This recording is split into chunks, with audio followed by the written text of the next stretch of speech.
Hello, you guys, and welcome back to the podcast. I am so excited to welcome Jess Partridge to the podcast. Thank you for coming on, Jess. I'm so happy to have you here. Thank you so much. I'm stoked to be Oh my gosh, also just like obsessed with your accent. I love an Aussie accent, just like here. the best thing. Music to my ears, truly. So, for those that don't know you yet, could Oh, I'm you? glad we'll be hearing a lot of Yeah, we will it. be hearing a lot of it. But for those that don't know you yet, would you mind giving us a little introduction on yourself? Totally, yeah. So I'm from Sydney, Australia. I'm 28 and I own a marketing agency. I've been doing it for the last 7.5 years, which was awesome. I started going into uni and was looking into doing journalism. Didn't quite get the ATAR for it. I don't know what the similar kind of thing is over there in the States, but basically the marks I missed out by like 1 or 2 marks to get into journalism. But honestly, it was probably the best thing that happened because it led me into marketing. And I remember being at my I don't know what it's called, like an orientation day at university, and I remember going, okay, cool, like what is this? Let me see what I can do outside of journalism. And there was a stall put up and it was digital marketing, and I'm like, wait, what is that? And then I looked into it further and it was like digital and social media. And I just laughed out loud. I thought, as if this is something I can study. And then, yeah, decided to do paid ads as well. And now, 7.5 years later, I'm here doing my own thing, marketing agency. I've got a small team. There's three of us, and they're based between Sydney and Melbourne at the moment. We're, yeah, currently working with businesses throughout Australia as well as internationally. So we've got a couple of clients in the States, which is cool. And they're a mix of service-based businesses as well as e-commerce, and we specialize in paid ads. So that's what we do. Oh my gosh, amazing. I am so excited to chat with you because paid ads is something I don't touch with a 10-foot pole. Like I am terrified of paid ads, terrified of paid advertising. Everyone I talk to feels the same. It can be so daunting and obviously there's a risk. There's money involved. Whereas like social media in general, we have access to these free tools. So I would love to like start off by just hearing like why are you passionate about paid marketing? Why is that what you kind of decided to specialize in? Yeah, I think marketing always interested me, but I think when I started, I didn't even think about like the online space. It was more like I really wanted to. My whole idea with journalism was to go into like being in a magazine and like writing articles. That was kind of what I wanted to do. I loved the idea of like designing stuff, but also writing and being creative in that space, and telling stories. I really liked doing that too. But yeah, when I started thinking about it more and I got like introduced to the world of like online ads, and I was getting targeted in ads as I was, scrolling on social media and things, I was like, huh, that's so interesting that you can just get so much more from an analytical side as a business owner, like finding out what's working and what's not. Whereas with a magazine, you really don't know anything about the end user. Yes, you've got demographics and things like that you can touch base with like the magazine owners and the organizations and stuff and work out like, my ad would be best in this kind of magazine. But other than that, you don't really get to see like how many people have, actually read your ad or viewed it or whatever it is. And so I found that part really interesting, that we could get so much data about, wow, someone clicked on this ad and then within 3 days they've gone through and they've gone to your website, they've viewed products, they've gone and added to cart. This is the potential value. Then like 3 days later, they've seen an email ad, and like it's just all related. And I found that really fascinating. And I think as a business owner, I really liked that I could show more results in a more black and white way to people through online ads. So yeah, that's kind of what got me excited about it. I love the data side of things because, yeah, it's true. You get access to so much more information with this type of advertising. Mm. How would you describe, like, let's say someone has only been doing organic marketing, like they just haven't touched paid with the 10-foot pole, similar to myself. Like, where do you suggest people get started when it comes Mm. to online advertising that is paid for? Yeah, great idea. Great question. I think like the main idea I'd probably say is like, are you promoting a product? Are you promoting a service? And then do people know they need that? So are they problem aware or are they solution aware? Because if they're solution aware, most of the time people will go to Google, for example, and they'll be looking up the thing that they know they need. And so they're actively and intentionally like looking for something. And so search marketing is a really good place to start with that, which is usually great for service-based businesses more so. But then if you're selling products or something like that, where people, they actually just not even unaware, they know they have a problem and there's a pain point, but they're not really sure what the solution is. And you need to promote that to them and kind of interrupt their scroll with showing them that you've got what they need. Then social media ads is great for that. Facebook ads and Instagram ads is a great place to start with it. But what I would suggest before you even get into ads is kind of have a bit of a checklist of, okay, am I already selling my products and services organically? Because paid ads is going to be an investment of not only your time, but it's also an investment of money, and it's not guaranteed like lots of things. So at the end of the day, you don't want to be, dipping into your savings to pour into something like this.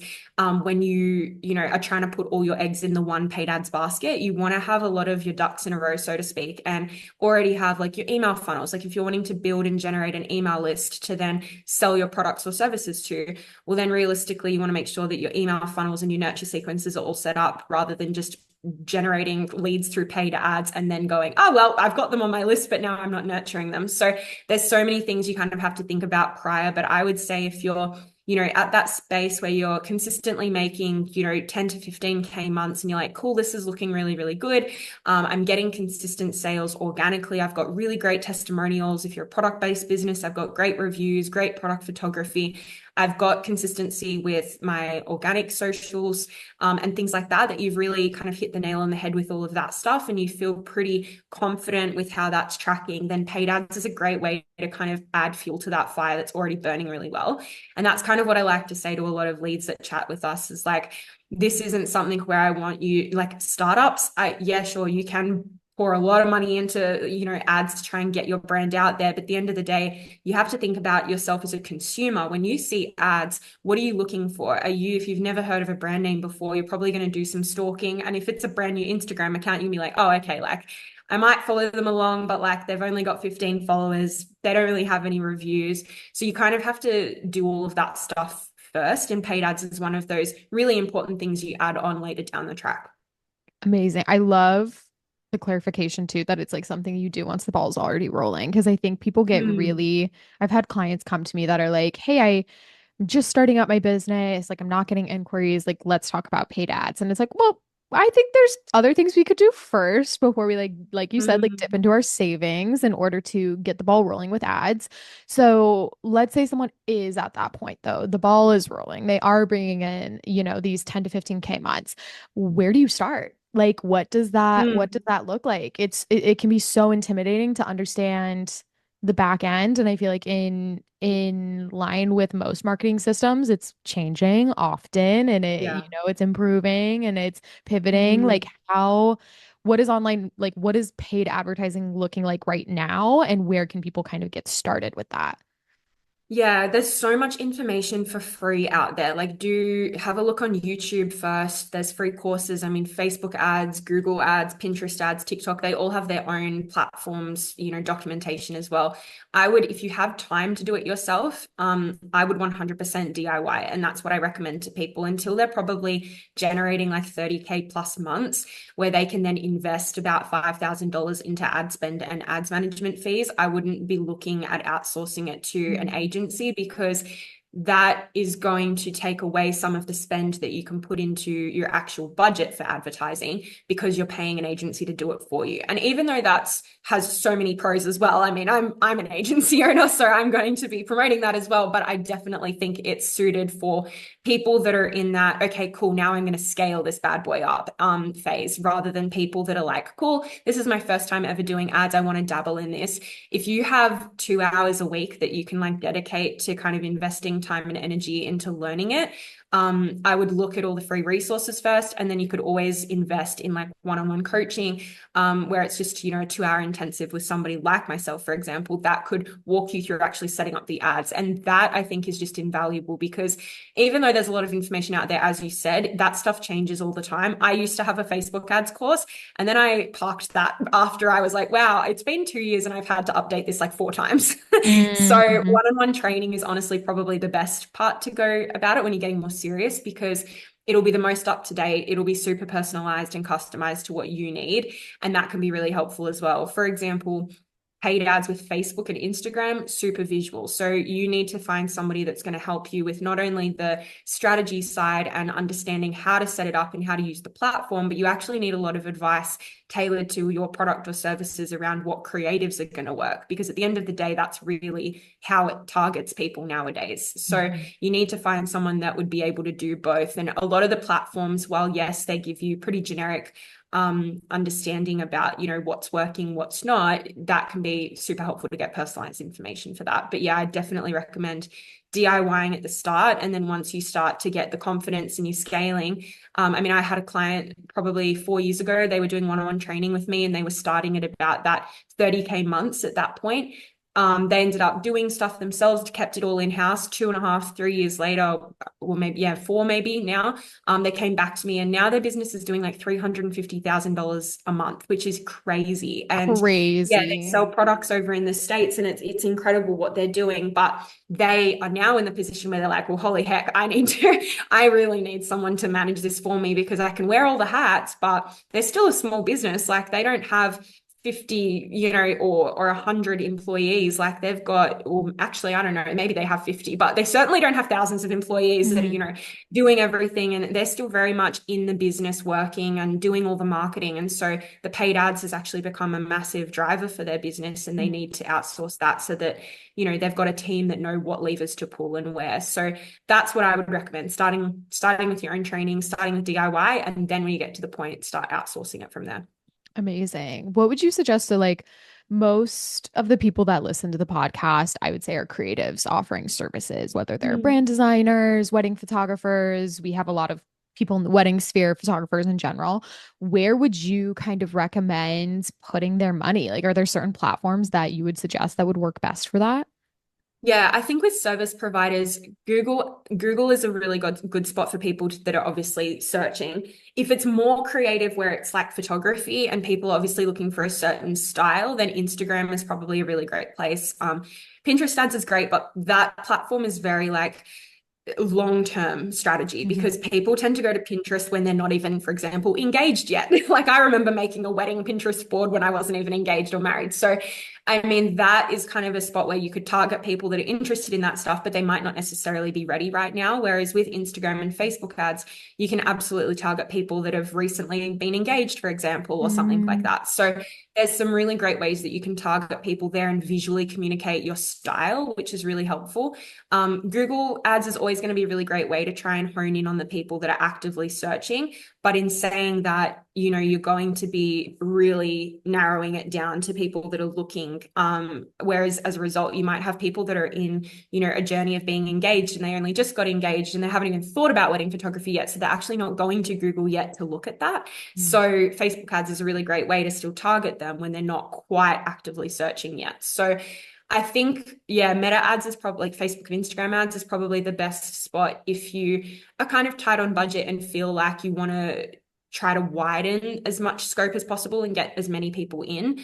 I think that would be the best approach, but definitely don't neglect things like your organic strategy and also like SEO, so search engine optimization, and making sure that you've got content on your website that's really optimized to kind of reverse engineer in a way like why people might be looking for you. So if you're in, for example, where I am in Sydney, like everywhere you would have on your website, Sydney, put in all of those places so that when people are locally looking for a service, you're actually increasing your chances of being shown higher on the Google search engine on that first page. So they're just some things I would recommend. And then obviously, yeah, paid ads with Google ads can also help you, jump to the top of the list, but it's obviously a pay to play platform. What would you say is like I know you mentioned like maybe budget's a little tighter and you're trying to like widen the scope. Like, what would you, I'm sure there's not like a one answer fits all, but what would you kind of recommend as almost like a bare minimum of what you should be Mhm. investing when you're first starting to do ads? Like, should you, because like I know people that are like, I'll just boost a post for Mm. $50 and like call it good. Like, what would you suggest as a lower point for what would actually be like helpful in getting data and getting your message out there? Yeah, I think that's the key that yeah, hit the nail on the head there. It's like really about what's going to be helpful because you can totally get in front of people for $5 a day, 100%. Is it going to be a slower burn? Absolutely. If you spend $1,000 a day, are you going to reach people quicker? 100%. But realistically, I would consider a few things when like explaining budget or trying to find like a starting point. It would be, are you a local service-based business? Because if you are, then your audience is naturally going to be smaller than if you were like an e-commerce product store selling all throughout the US. Mm. So all of a sudden, your target audience size is still decent, but it's a lot smaller in comparison. So you probably don't need as much budget to spend there.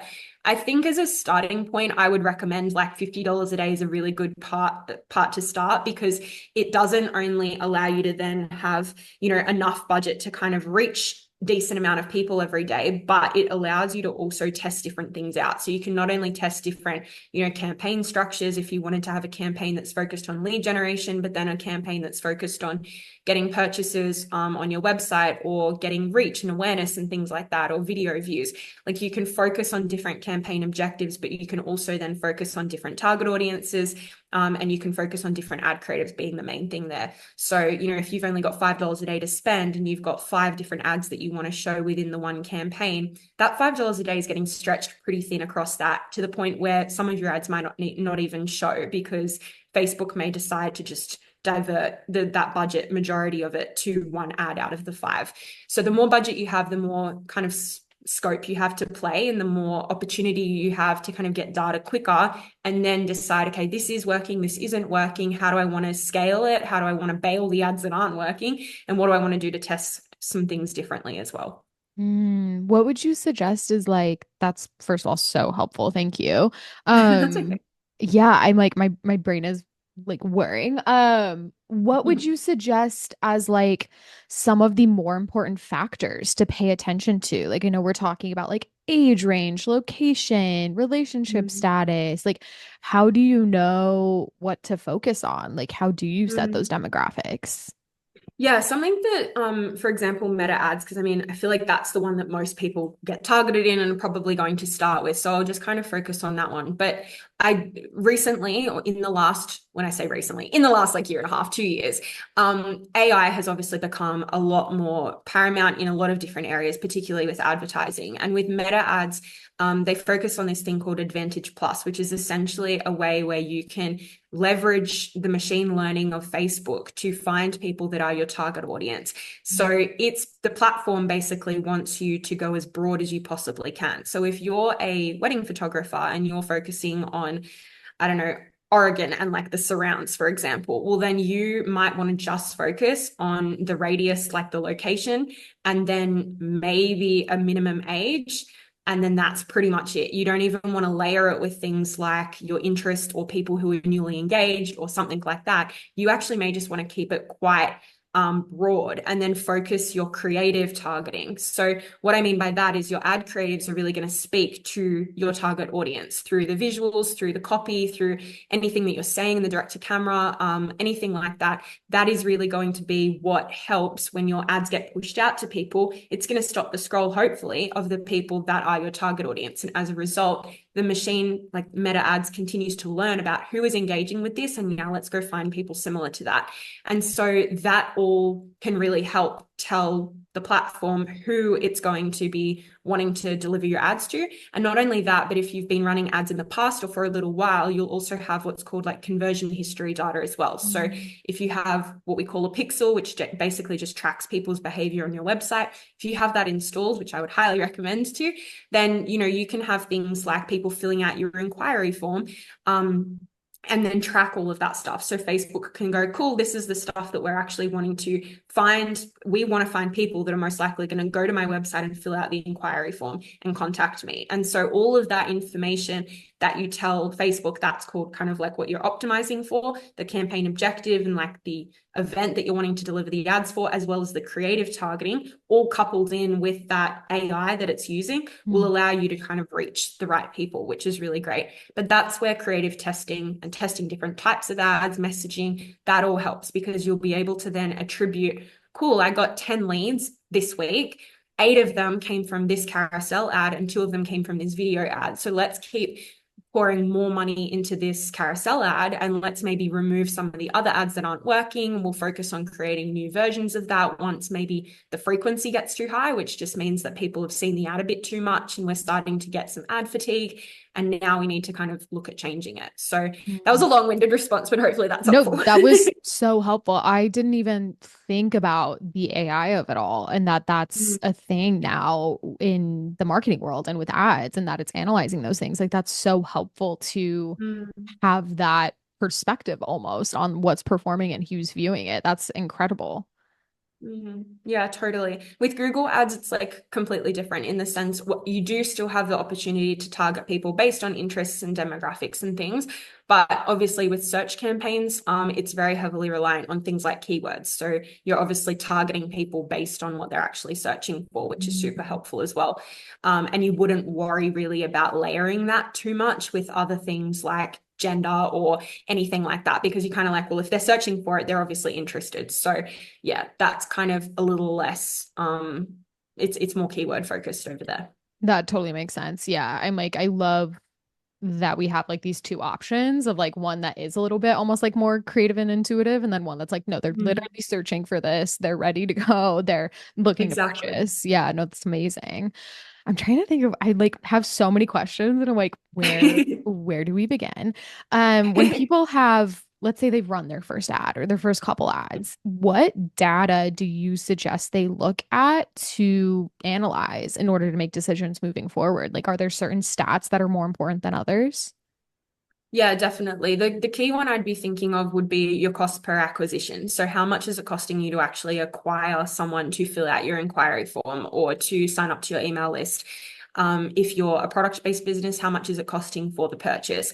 And so if you're optimizing your campaigns for a contact form submission, a conversion of whatever sort, it will show you in the results column, okay, well, you've spent $100, you've generated two purchases, so it's $50 per lead or $50 per purchase or whatever. And then what you then want to start to think is, okay, well, on average, how much are people either spending with me, or like, is that usually just a once off kind of maybe $500 purchase is how much they're spending with me? Or maybe if I'm a service based business, they'll on average spend about $5,000 with me. And then as a result, you can kind of start to work out, well, is that cost per acquisition? Is that good or bad? Because if Mhm. they're spending, $5,000, but it's costing you $5,000 to get a lead, well, then that cost per acquisition is probably not that great. But if they're on average spending a lot more than what you're spending to actually acquire that new lead and convert them, well, then that's probably really great. What we look at is trying to get about a 1 to 3 ratio. So you want to be spending at least like not more than a third, ideally, on acquiring a customer. So yeah, that's kind of the main one I'd be looking at, but there are definitely other metrics that I'd look at as well. If you've got values associated with your products or, things that you're selling online, well, then obviously, your return on your ad spend at the end of the day, but you can obviously work that out manually if you're a service-based business and the transaction actually isn't happening online, it's an after thing. Click-through rates, things like that, trying to see, what ad creatives are actually getting the most eyeballs, and then as a result, getting people to my website, because that's the goal. So if the conversions are happening off Facebook and on your website instead, well, then you want to make sure that the ad creatives that you're providing to Facebook are actually getting people to want to jump off that platform, that you're kind of interrupting them with this ad and you want them to get to your website. So click-through rate's another really good one. And then frequency is a really good indicator to see, as I was saying before, like if your frequency is increasing, so the amount of time someone is seeing the ad on average is increasing and it's getting to maybe 5 or 6, and then you're also at the same time seeing maybe your ad results decline or maybe stagnate a little bit, well, then maybe that's a good indication that it's time to refresh the ad creatives, because they're seeing a bit of ad fatigue. People are kind of just glazing over when they see it. We see this happen more in remarketing campaigns where Mm. obviously the audience size is a lot smaller, they're warmer, and yeah, it's typically a lot smaller than what a cold audience would be in one of your top of funnel campaigns. So yeah, that's, I guess, the main couple of metrics I would be looking at if I was starting out. That's so helpful because yeah, I feel like there's so much data and it's just like so overwhelming to be like, what actually matters here and what should I be prioritizing? So thank you so much for sharing that. That's No amazing. worries. As we kind of like wrap up, what would you suggest to creatives that are like wanting to start on their paid marketing journey and are just feeling like a little discouraged? Like, do you have Mm. advice for almost getting through even just the mindset that comes with paid advertising and like how intimidating it can be? Yeah, I think the biggest thing is like, yeah, I mean, even like now we're going into Black Friday and there's so much noise out there. It can be so intimidating, even as a business owner, to be like, hold up, Black Friday used to be only 4 days. Now people are like advertising stuff a whole month and a half prior. Like, when do I start? How do I compete in the noise and all of that kind of stuff as well? I think the biggest thing would be go back to like realizing what are you passionate about? Why are you doing what you're doing? I have a little folder on my laptop called my sunshine folder. Whenever I'm feeling super discouraged, I go there and I look at all the screenshots that I have of fun things that my team have said to me, my clients, friends, or whatever, and just like really positive affirmations that I can come back to and be like, this is why I do what I do.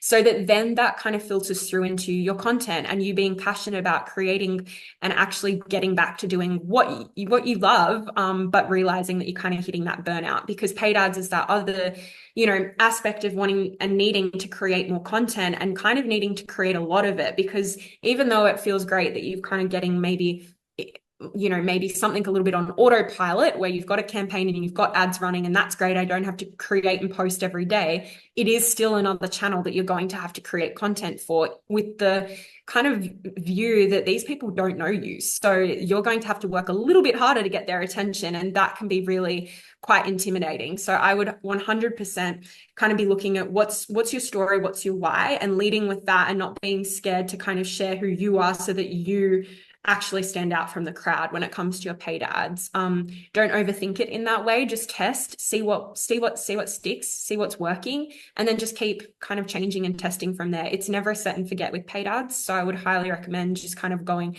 back to the drawing board with your organic social media and go, okay, cool, what's working like over here? Because if that's working with my organic content, maybe I can repurpose a lot of that for paid ads as a starting Mhm. point so that you're not having to do a lot of heavy lifting with creating a bunch of new ads and then you can just see what works over there as well.